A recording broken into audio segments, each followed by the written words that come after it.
Hello scholars, welcome. In this lecture, the geological timescale. So I cannot emphasize how cool this is.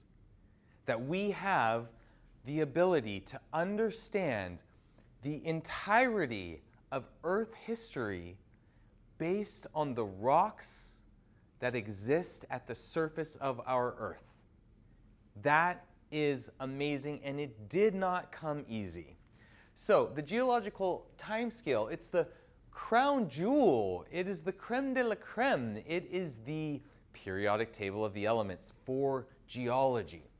It provides a basis of reference and communication for comparing rocks and fossils. So you can do your research over on the other side of the world, and I can do mine, and we can communicate about it in a way that is systematic, scientific, and connected. It connects geologists as well as other disciplines all over the world. The history of the geological timescale is as such. Relative age dating. Steno's Principles of Stratigraphy, 17th century, geologists starting to look at correlating rock layers. This really came about with William Stratus Smith. He was a canal builder during the dawn of the Industrial Revolution. He was digging canals that were transporting coal, and what he started to realize is that the places that he was digging for coal around England, around the United Kingdom, really, there was similarities in the fossils. And so what he did is he created the first cross-section of an entire country and also the first geological map of an entire country that basically mapped out all the rocks on the surface and the rocks in the subsurface using careful observation, the distribution of fossils, and the relative ages of the rocks. Amazing. So this became what the geological timescale was. It was trying to correlate rock layers to each other without any dates. Then we bring in radioactive age dating, or you could call it numerical or absolute. And now, starting in the beginning of the 20th century, we can put actual ages on these different rocks. And you put all of these together. You put in relative principles of dating, correlation, absolute ages, and dun-da-da-da, we have the geological timescale. It's awesome. It's broken down into 4 main categories. They go a little bit like this. So we've got eons. There are 4 of them. The Hadean, Archean, Proterozoic, and Phanerozoic. So maybe I'll just write this down here. Hadean, Archean, Proterozoic,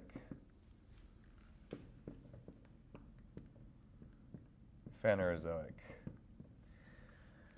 This is not to scale by any means, but the beginning of the Phanerozoic is marked by rapid explosion of life.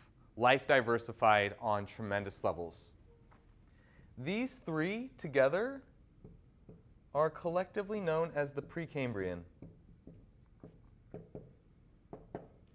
And they form about 4 billion years of Earth history.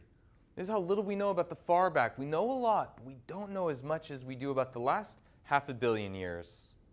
No. We know way more about the last 500 million years than we do in all the time before it. So the Precambrian spans the Hadean, the Archean, and the Proterozoic, which we'll talk about in depth, in detail, in another lecture. It is Earth history through time. Awesome. It's like the history book of Earth from its infant stages, from its birth all the way through to today, out of our scope. Excuse me. So we've got eons,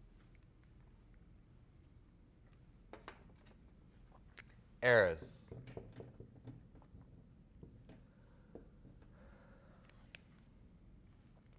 we have three main eras of the Phanerozoic: the Paleozoic, the Mesozoic, and the Cenozoic. Paleozoic, Mesozoic, Cenozoic. And they basically translate to old life, middle life, new life.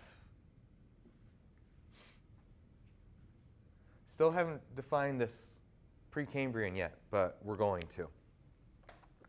Next division of the geological timescale is periods.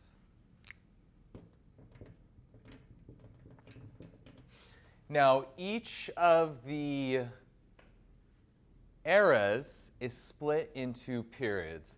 So the Paleozoic, which should probably be at the top. Okay, gotcha. Anyways, so the Paleozoic has the Cambrian.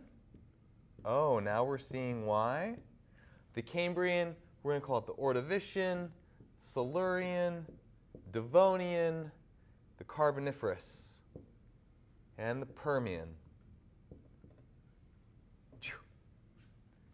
Now we could see the Cambrian period. Everything before the Cambrian period, which is the beginning of the Paleozoic era, which is the beginning of the Phanerozoic eon, is called the Precambrian. And this has everything to do with the amount of life that came on the scene, the complexity and the diversity that started to appear in the fossil record, in what's called the Cambrian explosion. Whoa, that's pretty cool. Mesozoic, we know really, well, we probably know the most about this because of Jurassic Park. Here we've got the Triassic, the Jurassic, and the Cretaceous. There's actually more dinosaurs in the Cretaceous, but Cretaceous Park just doesn't roll off the tongue the way that Jurassic Park does. And then we've got the Cenozoic, where we have the Paleogene, the Neogene, and the Quaternary. The Quaternary is the period that we live in today. Okay. Our last now is going to be epochs, where we break apart just these three, the Quaternary, the Neogene, and the Paleogene, into smaller units of time.